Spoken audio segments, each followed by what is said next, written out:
Lemon in the middle portion, Sky Shack and Big Lagoon. Sky Shack regains the lead and finally close finish.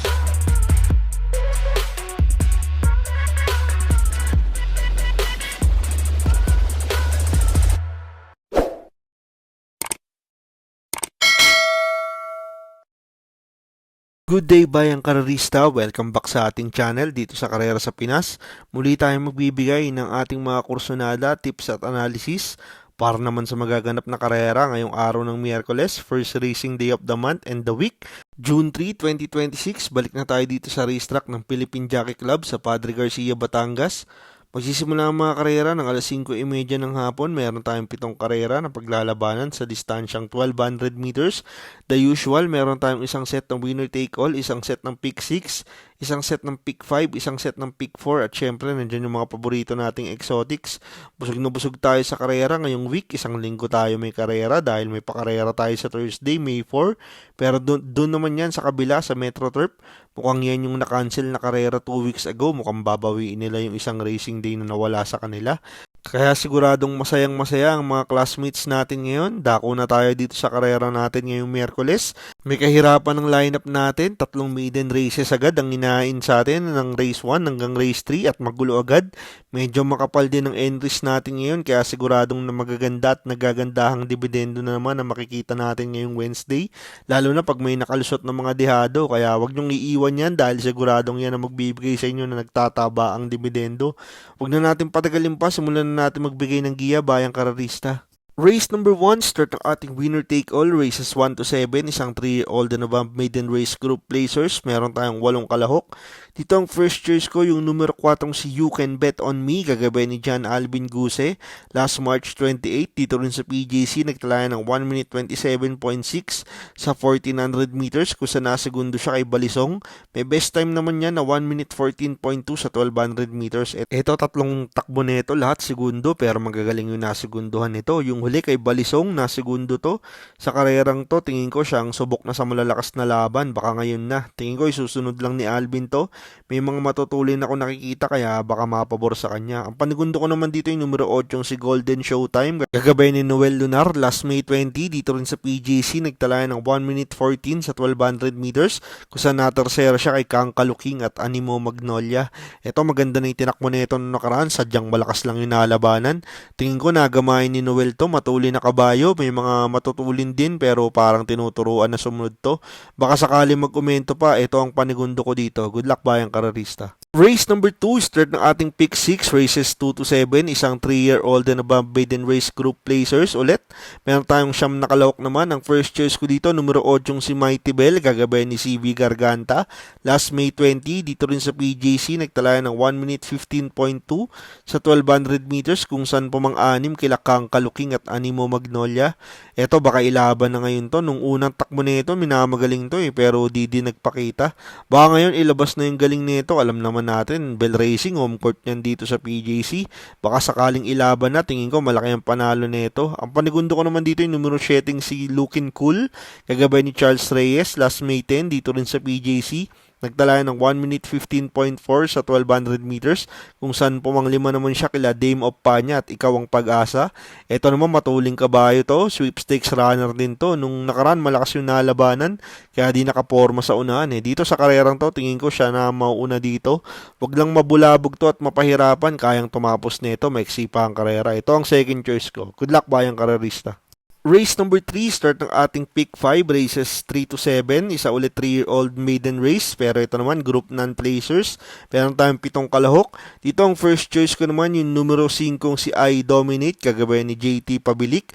Last May 20, dito rin sa PJC, nagtalaya ng 1 minute 15.6 sa 1200 meters. Dun din sa karera nila Kang Kaluking at Animo Magnolia, pumangwalo yan. Ito, disunod na kabayo, pinasubok naman kay AJ ngayon, baka sakaling maganda na itakbo. Siya may best time din dito, siya din ang pinakabatak na sa laban, baka sakali madaan na sa experience na itong kabayo na to. May tinakbong maganda na din yan nung nasegundo, baka ito gumraduate na ngayon. Ito ang pang primera ko. Ang panigundo ko dito yung numero 4 si Take It All, gagabay ni John Alvin Guse. Last May 20, dito rin sa PJC, nagtalaya ng 1 minute 16.2 sa 1200 meters, kung saan pumang-apat siya kila Oliver Bell at saka succeed. Etong kabayo naman na to, improving kada takbo, paganda ng pagandang prueba, paganda ng pagandang kinikilos. Binalik din kay Alvin, derimating kabayo to, kung magkakaroon naman ng bakbakan, baka ito naman ang makinabang na manggagaling sa likuran. Kaya ito ang second choice ko. Good luck bayang karerista.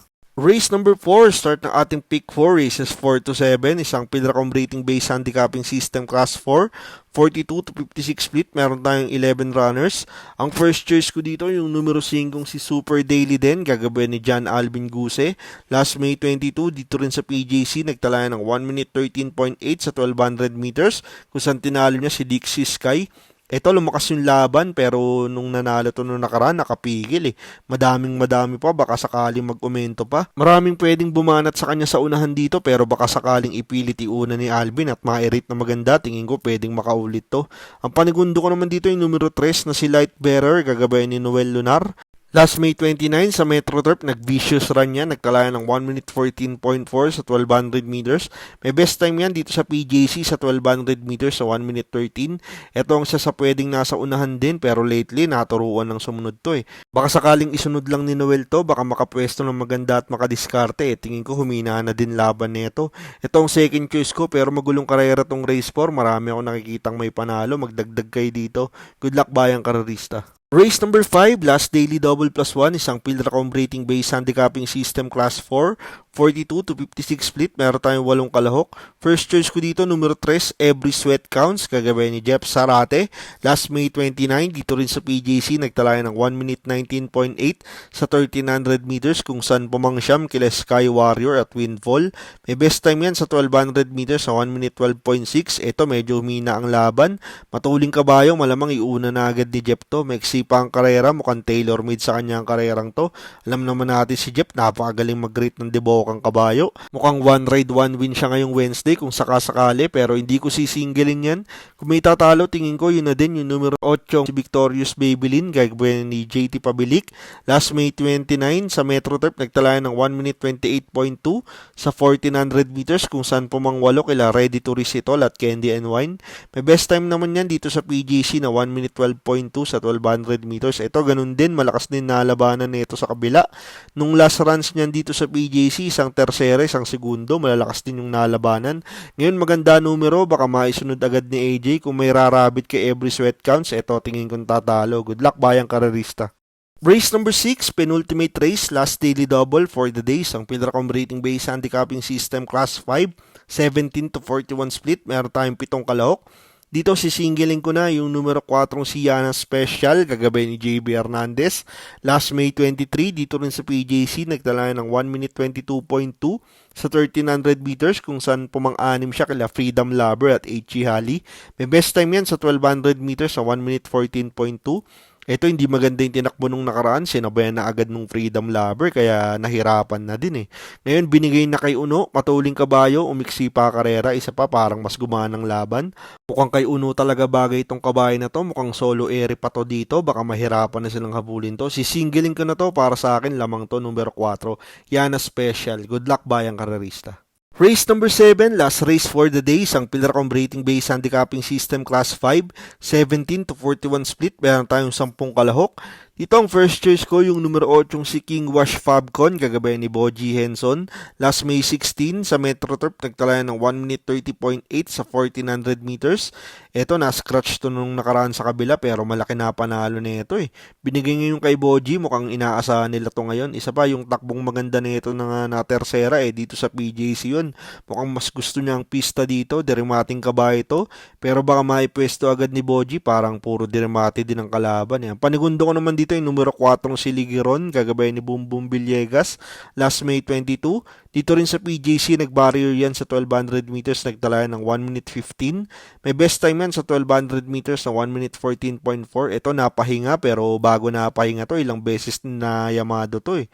Kinulang lang eh. Isa to sa nakikita kung makakasabay agad sa unahan. Gamay naman ni Boom Boom to. Kung makasabay agad to, tingin ko malaki din ang panalo nito.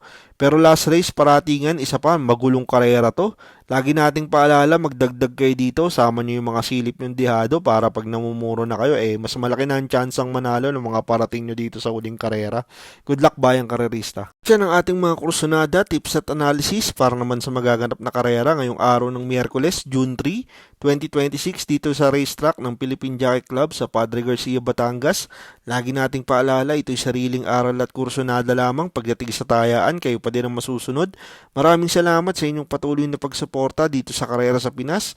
Makatulong sana ang ating mga giya at kursunada. Magsitama sana tayong lahat. Happy racing at good luck, bayang karerista.